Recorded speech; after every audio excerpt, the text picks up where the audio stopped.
예수께서 이르시되 내가 남편이 없다 하는 말이 옳도다. 너에게 나 남편이 있고 지금 있는 자도 내 남편이 아니니 내 말이 참되도다. 여자가 이르되 주여 내가 보니 선지자로소이다. 우리 주상들은 이 산에서 예배하였는데 당신들의 말은 예배할 곳이 예루살렘에 있다 하더이다. 예수께서 이르시되 여자여 내 말을 들으라. 이 산에서도 말고 예루살렘에서도 말고 너희가 아버지께 예배할 때가 이르리라. 너희는 알지 못하는 것을 예배하고 우리는 아는 것을 예배하노니 이는 구원이 유대인에게서 남이라. 아버지께 참되게 예배하는 자들은 영과 진리로 예배할 때가 오나니 곧 이때라. 아버지께서는 자기에게 이렇게 예배하는 자들을 찾으시느니라. 하나님은 영이시니 예배하는 자가 영과 진리로 예배할지니라. 여자가 이르되 메시아 곧 그리스도라 하는 이가 오실 줄 내가 아노니 그가 오시면 모든 것을 우리에게 알려 주시리이다. 예수께서 이르시되 내가 말하는 내가 그라 하시니라. 아멘. 할렐루야. 여러분 알지 못하고 행하는 것이 얼마나 어렵고 힘든 일인지를 여러분 좀 아셔야 됩니다. 얼마 전에 예전에 어느 TV를 봤어요. TV에서 궁금한 게 뭐였냐면 이 방언을 하는 사람들에서 굉장히 궁금한 거였어요. 이 실험하는 과정에서. 그래서 방언을 왜 하는가, 방언의 유익이 무엇인가를 하다가 방언하는 분 네 분을 데려다 놓고 방언을 하는 분 네 분을 데려다 놓고 실험을 했습니다. 어떻게 실험했냐면요. 방언 중에 뇌파를 이렇게 뇌에 막 껴 놓고서는 이렇게 뇌파를 실험을 한 거예요. 기도를 할 때, 방언을 할 때 어떤 상태일까에 대해 있어요. 그런데 4명 중에 3명은 그 방언 기도하는 그 시간이 그 잠자는 뇌파가 나오는 거예요. 기도를 하고 있지만 자고 있는 것이죠. 그러니까 결국 뭐냐면 기도를 하고 있으면서도 굉장히 편하다는 거죠. 그것을 보면서 제가 하나 깨달은 게 있습니다. 왜냐면 예전에 저희 어머니는 항상 제가 자려고 하면 제 머리맡에서 기도를 시작하시다가 새벽에도 제가 자다 문득 눈을 뜨면 계속 기도를 하고 계셨어요. 그런데도 아침에 일어나시면 그냥 아무렇지도 않게 평생 일을 하셨거든요.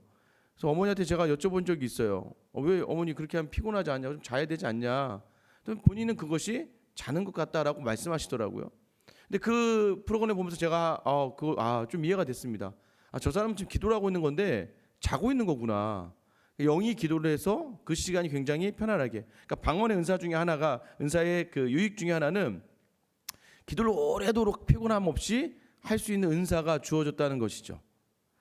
그런데 4명 중에 3명은 그렇게 잠자는 듯이 방언을 하고 있는데 남은 1명은 깨어 있는 것이죠. 제가 보면서 느꼈습니다. 야, 얼마나 힘들까. 저걸 깨어 있는 상태에서 계속 저 기도를 하려고 하니 얼마나 힘들어질까라고 하는 것. 그러니까 방언은 여러분 은사죠. 은사입니다. 은사라는 건 뭐냐? 하나님의 선물이에요. 하나님의 선물이라는 건 무엇이냐면 하나님이 주셔야지만 받을 수 있는 것이죠. 그래서 받지 않았다 하더라도요, 하나님께서 다른 방향으로 하나님이 사용하실 거라고 하는 그 확신이 있어야 되는 것이죠.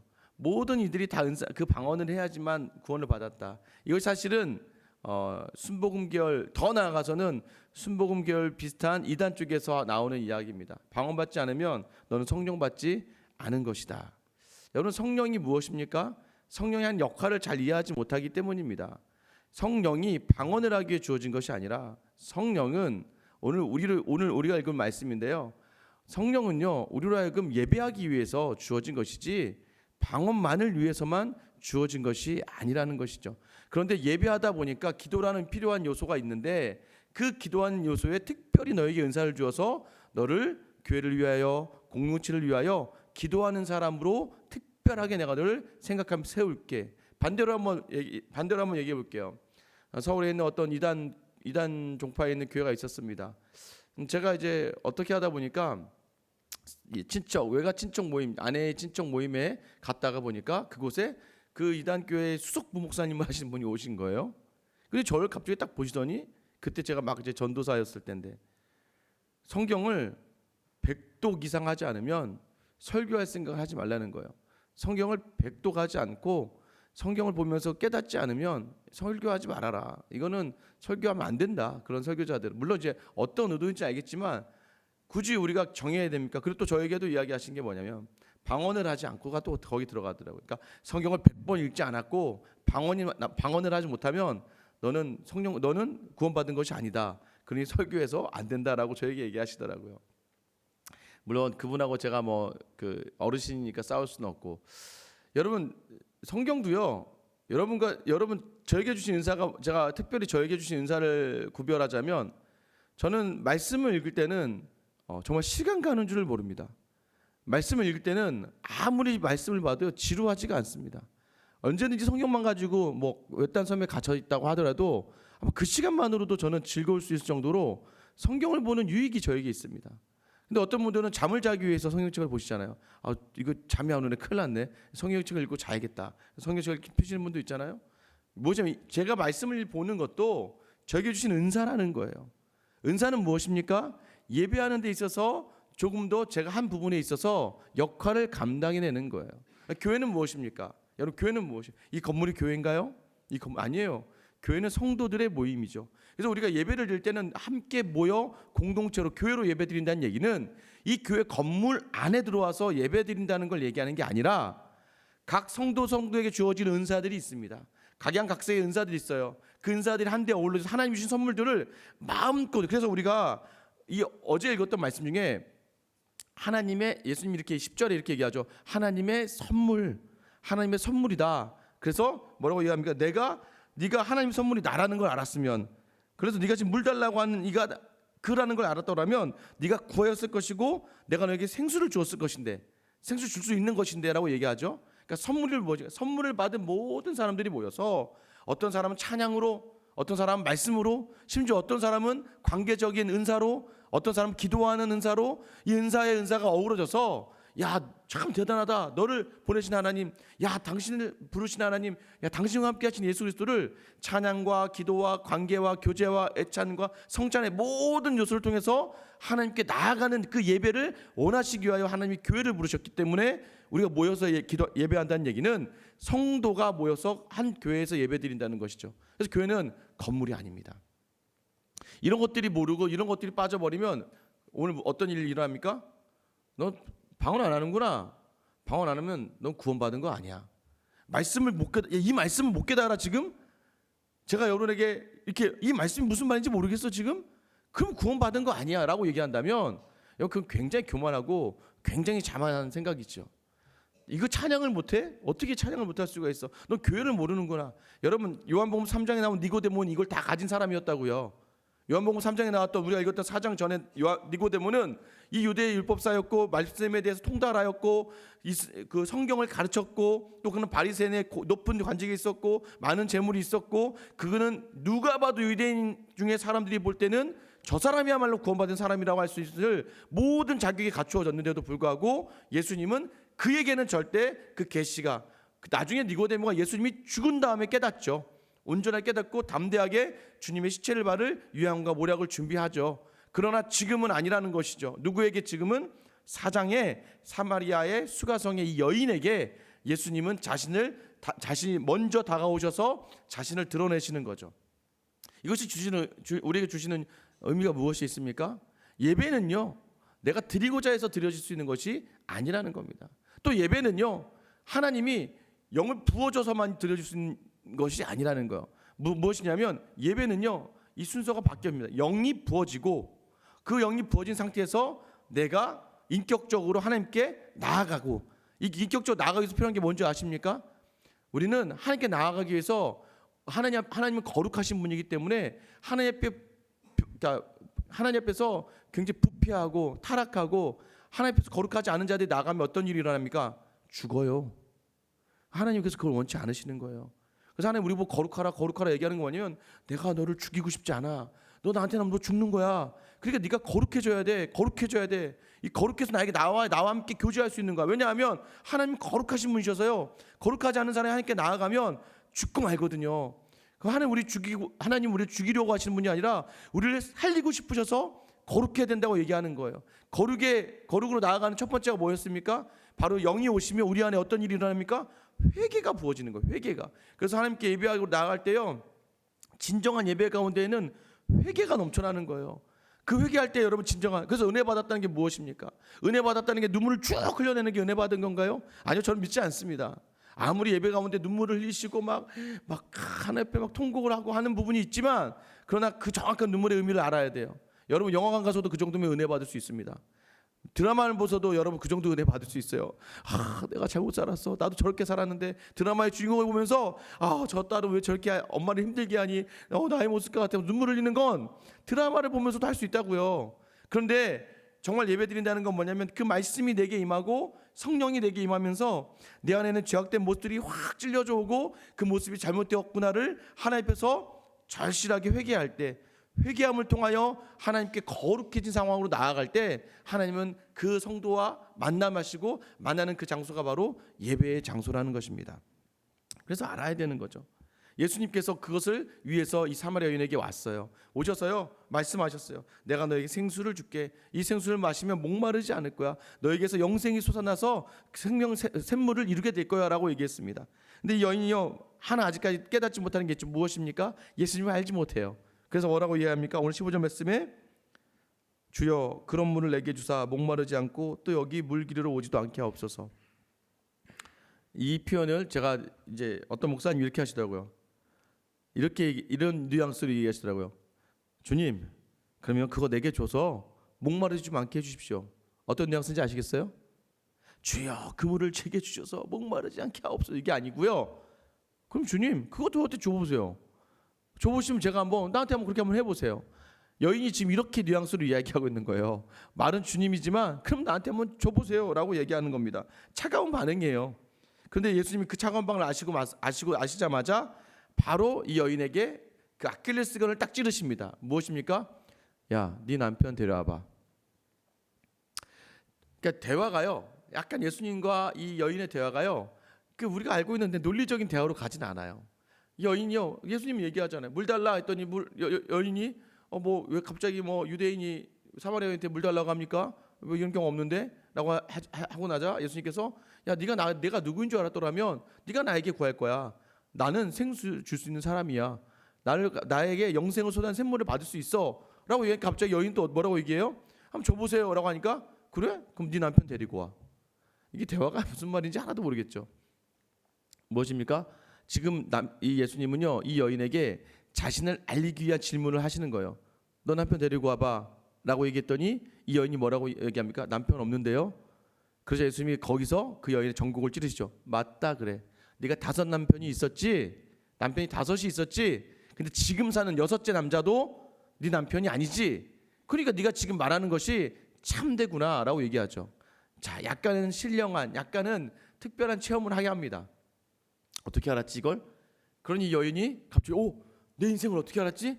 내가 5명의 남편이 있었고 지금 사는 남자도 내 남편이 아니라는 걸 어떻게 알았지? 하면서 놀라면서 그때 잠시 좀 이분이 특별하신 분이구나라고 하는 이제 지식이 들어오죠. 그러니까 어떻게 이야기합니까? 19절 말씀에 주여 내가 보니까 주님이 선지자이십니다라고 얘기하죠. 그러니까 뭔가 발전이 있어요. 인식의 전환이 생겨납니다. 이 사람이 보통 사람은 아니구나. 이 사람은 내가 알던 그런 사람은 아니구나라고 하면서 당신 정말 주님이라는 표현을 또 하잖아요. 이 주님 또 앞에서 어차피 있기 때문에 상관없지만 당신은 선지자입니다라고 이야기하는 것이죠. 진정한 예수님을 알기 위해서 예수님 특별하게 이런 은혜를 주십니다. 은혜를 주세요. 특별하게 은혜를 체험하는 사람들이 있습니다. 이렇게 나아가니까 이 여인이 바로 또 보세요. 선지자입니다 하고 나서 그러면 이제 바로 또 어떤 이런 선지자와 관련된 얘기가 나와야 되는데 여자가 다시 또 이상한 얘기를 하나 합니다. 어떤 얘기입니까? 20절 말씀 보세요. 우리 조상들은 이 산에서 예배하였는데 당신들의 말은 예배할 곳이 예루살렘에 있다 하더이다. 이 여인이 얼렁뚱땅 이야기하는 것 같지만 결과적으로 이 본문은요 정말 우리에게 이 요한복음을 읽는 독자들에게 하고 싶은 말을 전달합니다. 이 여인을 통해서. 그러면 선지자시니까 그럼 진정한 예배, 이 여인이 예배를 갈망하고 있었다는 것 같아요. 똑같죠. 니고데모 같죠. 예배를 갈망하고 있었기 때문에 이 여인이 이렇게 합니다. 우리는 이 산이 어디냐면요, 신명기 말씀에 보면 모세가요 이 하나님 말씀을 듣고 이 가나안 들어오기 전에 그리심산과 에발산이라는 곳에 서서 저주와 축복을 선포합니다. 그래서 왜냐하면 그리심산에 선 사람들에게 서서 네가 하나님의 말씀을 순종하면 그리심산에 선 사람처럼 축복의 선포를 받지만 너희가 하나님 말씀을 듣지 않으면 에발산에서의 저주를 선포받는 사람처럼 저주받게 될 것이다 라고 얘기해서 그리심산과 에발산, 근데 지금 이 사마리아 지역에 있는 땅에 그리심산이 있었습니다. 이 그리심산에서 이들은 예배했다는 거예요. 이들은 여기에 하나님이 있다라고 예배했다는 것이죠. 사실은 북이스라엘로 나눠지면서 이 북이스라엘 왕들이 자꾸 예루살렘으로 예배드리러 가는 그 북이스라엘 사람들을 막기 위해서 억지로 제단을 쌓은 곳이기도 합니다. 그래서요, 이 사람 사마리아 사람들은 그리심산에서 예배를 했습니다. 근데 유대인들은 예루살렘에서 예배를 합니다. 그러자 이 여인이 묻는 거예요. 정말 예배를 그리심산에서 드리는 거예요? 예루살렘에서 드리는 거예요? 우리는 그리심산인데 당신들은 예루살렘이라고 합니다 라고 이야기하니까 예수님 뭐라고 이야기하십니까? 거기도 아니고 거기도 아니다. 자, 우리가 너와 예배에 대해서 정말 잘못 알고 있었구나. 예배는 장소가 아니다. 예배는 너희가 정말 진정으로 예배할 이때가 오나니, 그때는 어떤 때라고 얘기합니까? 이때가 이제 바로 이루어질 거라고 얘기하죠. 그때가 어떤 때예요? 바로 영과 진리로 너희가 예배하게 될 것이다. 23절 24절 우리 같이 한번 목소리 읽어보겠습니다. 23절 24절 시작. 아버지께서 참되게 어디 때라 아버지께서는 자기에게 이렇게 예배하는 자들을 찾으시느니라. 하나님은 영이시니 예배하는 자가 영과 진리로 예배할지니라. 자, 영과 진리로, 이 말씀 너무 많이 드셨죠. 뭐 여기에 대한 해석도 분분합니다. 근데 중요한 건 무엇입니까? 먼저 예수 그리스도를 통해 주시는 성령이 있지 않으면 예배할 수 없다. 그 성령이 하시는 일이 무엇이냐면 예수님을 알게 하고 예수님 하시는 일 기억하게 하고 예수님을 생각나게 하고, 그래서 그 진리 되신 예수 그리스도를 온전히 아는 거. 그러니까 성령을 통해서 영으로 하나님과 소통. 왜냐하면 하나님 영이시니, 하나님 영이시기 때문에 하나님이 영과 소통을 하고, 그 영이 하는 일이 뭐냐면 이 하나님을 온전히 알기 위해서, 하나님께 나아가기 위해서 예수 그리스도를 온전히 알고, 예수 그리스도를 온전히 알음을 통하여 그분이 하시는 일을 기억하면서 내 삶과 비교하며 회개하며 나의 마음을 온전히 함께 드리고 그 다음에 함께 나아가는 것, 이게 바로 예배다라고 이야기하시면서 그때가 바로 이때다라고 이야기하신 말은 무엇입니까? 이제 내가 죽어지면, 이제 내가 십자가에 달리면, 하나님이 말씀으로 오셨고 이 진리된 말씀이 너희를 위하여 십자가에 달리고 내가 부활하고 승천하면 예수님이 누구를 보내십니까? 성령을 보내시잖아요. 그 성령을 통하여 너희의 예배가 회복되는 거야.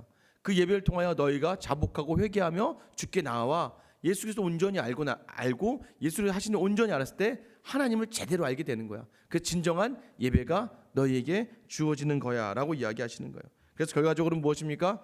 예수님을 알게 하시고 예수님 하시는 일을 보게 하시며 그 나의 모습을 돌아보며 성령이 나를 꾸짖고 깨닫게 하시는 것들을 회개하고 그것을 말미암아 주 앞에 마음을 열고 나아가 하나님과 마음껏 소통할 수 있는 자리, 이 자리까지가 바로 예배다라고 오늘 이야기하시는 거예요. 이것이 바로 너에게 주어지는 복이다라고 이야기합니다. 예배하는 사람이 복된 사람인 줄 믿으시기 바랍니다. 그래서 여인에게는 무엇을 의미합니까? 너는 그동안 남편을 의지하며 살았지, 맞죠? 유대인들은요, 여자들은 남편이 없으면 살 수가 없었습니다. 너는 살고자 하는 그 의지가 다 남편에게 담겨졌지. 처음 남편 만나봤더니 이 남편과 살면 다 된 줄 알았는데 이 남편과 살아보니까 아니다라는 거죠. 그 두 번째 남편을 만나봤더니 어쨌든 뭐 남편 중에 한 명은 뭐 죽을 수도 있고 이 남편도 나와 함께 끝까지 나를 책임져 줄 수 있는 남편이 아니라는 걸 알게 되는 거예요.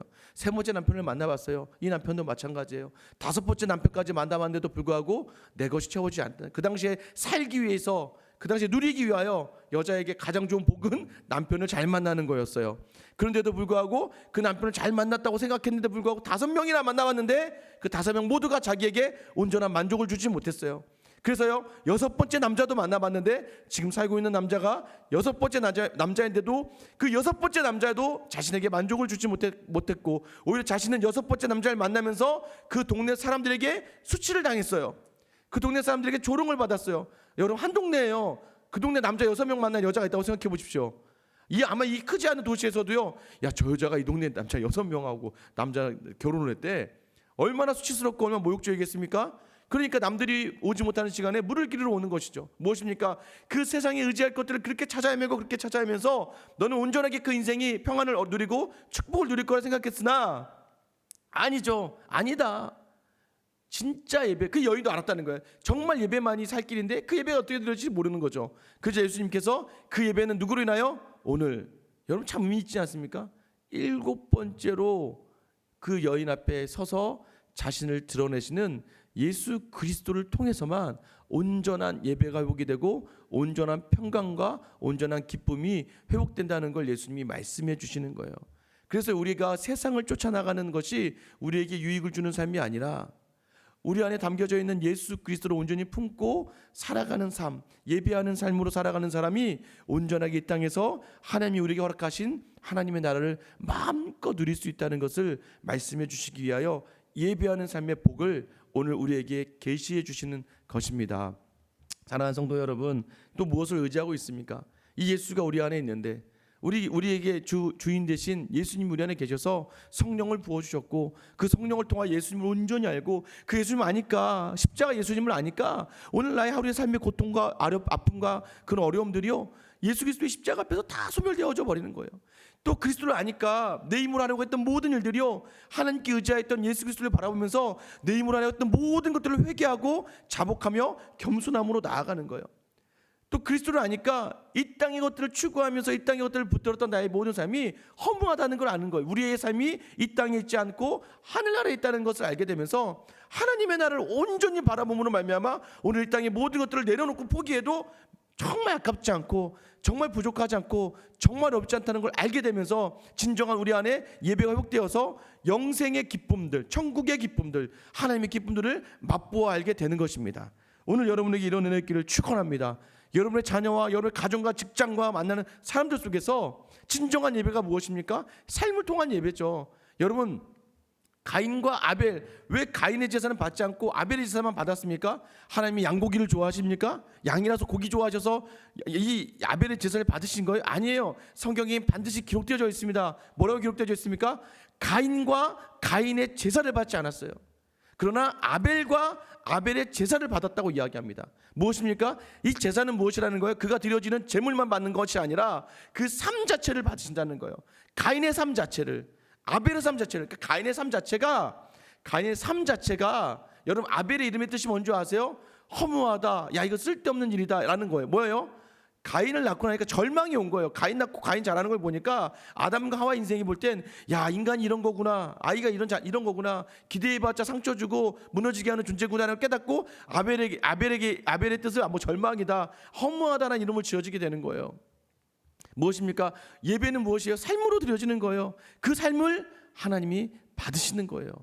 오늘 여러분 예수로 그리스도로 말미암아 주시는 이 온전한 예배, 그 예배로 하나님께 드리며 하나님을 영광되게 하는 우리 창조의 목적을 온전히 회복하는 여러분의 가정과 직장과 교회에서 이것이 온전하게 회복된 역사가 여러분에게 있기를 주님의 이름으로 축원합니다. 이제 기도할게요.